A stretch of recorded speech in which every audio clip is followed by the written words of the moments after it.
इंदोरमध्ये आल्याच्यानंतर आपण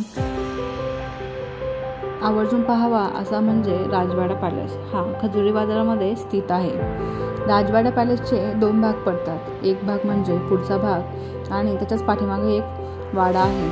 पुढच्या भागामध्ये त्यांचा फोर्ट सारखा एक स्ट्रक्चर आहे आणि मागच्या भागामध्ये त्यांनी होळकर राजघराण्याने वापरलेल्या वस्तू, त्यांची वंशावळ वगैरे असे एक वस्तू संग्रहालय आहे. दोन्ही ठिकाणी तुम्ही आवर्जून भेट द्या. दोन्ही ठिकाणचा टाईम हा 10 ते 5 असा असून सोमवारी हे बंद असतं आणि येथे दोन्ही ठिकाणी 10 रुपये म्हणजेच 20 रुपये तुम्हाला एंट्री फी द्यावी लागते.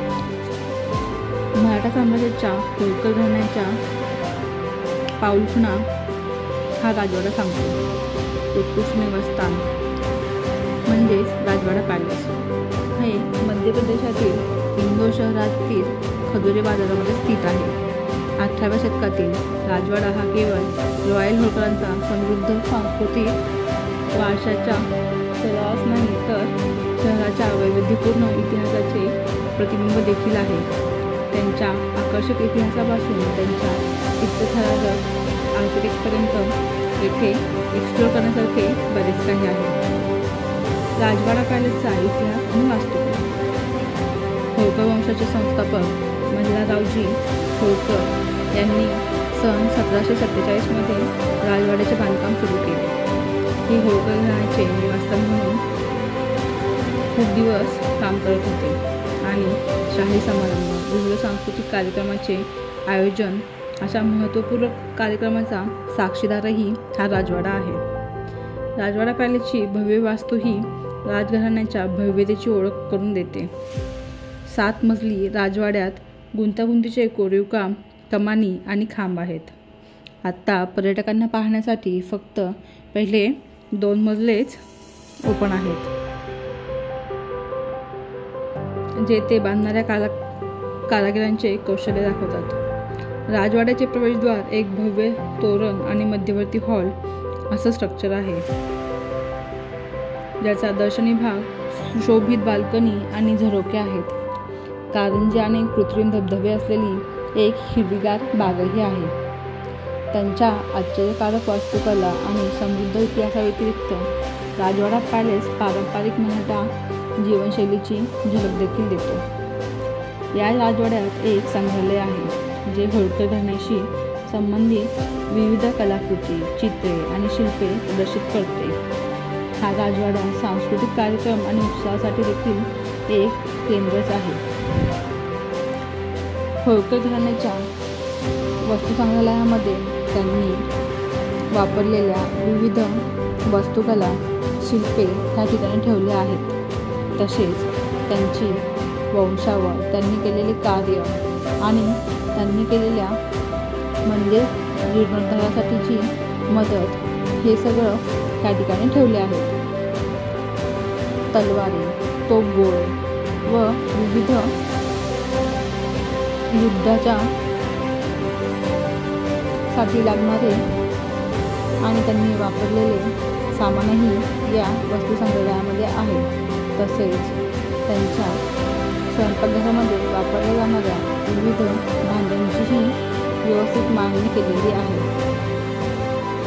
त्यांनी त्या काळात केलेल्या कार्याचे फोटोग्राफ्स व वंशावळीची माहिती या ठिकाणी आहे. तसेच विविध प्रकारच्या मिनिएचर थ्रू त्या काळात ज्या सतीप्रथा किंवा राजवाडा, राजदरबार कसा भरला जायचा, ज्ञानवाडा कसा व्हायचा ह्या संबंधितचे विविध मिनिएचर या ठिकाणी लावलेले आहेत. ते पाहून आपल्याला त्या काळातील राज्यकारभार कसा चालायचा, युद्ध कशी व्हायची किंवा न्यायनिवाडा कसा व्हायचा याची थोडीशी आयडिया तर येऊनच जाते. हे पाहताना सांगून तर खूप एन्जॉय केलं. त्यामुळे तुम्ही जर इंदोर आला तर त्या राजवाड्याला आणि वस्तू संग्रहालयाला एकदा नक्की भेट द्या आणि तुमच्या इंदोरच्या ट्रिपमध्ये हे मस्ट विजिट प्लेस नक्की.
अक्षरशः काचेचे मंदिर. सर सेठ हुकुमचंद जैन यांनी बांधलेले इंदोरमधील प्रसिद्ध जैन मंदिर आहे. 1903च्या सुमारास बांधकाम सुरू झाले होते.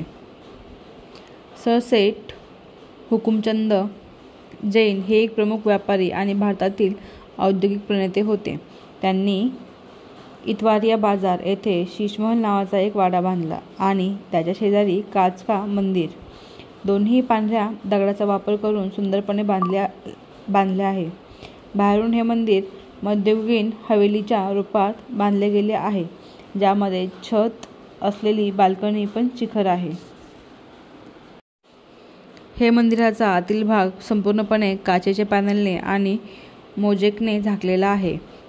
मजला, स्तंभ, भिंती आणि छतासह सेठ हुकुमचंदने मंदिराच्या कामासाठी जयपूर आणि काही इराणहून कारागीर घेतले. अलंकार जुन्या व मध्ययुगीन जैन शैलीचे अनुसरण करतात, ज्यात मुख्य नाविन्यपूर्ण बहुरंगी काच आणि आरशाचा वापर आहे. मुख्य गर्भगृहात तीर्थंकरांच्या मूर्ती दोन्ही बाजूंना आरशांनी लावलेल्या असतात, त्यामुळे त्यांच्या प्रतिमा अनंत वेळा दिसतात. ह्या मंदिरात जैन सण मोठ्या उत्साहाने साजरे केले जातात. सुगंध दशमीला अनेक रंगी तांदूळ पावडर वापरून विशेष मंडळे बांधली जातात. इंदोरमधील सामूहिक समावानी येथे केंद्रीय संस्था म्हणून आयोजित केले जातो, तर तो इंदोर जैन मंदिरामध्ये देखील साजरा केला जातो.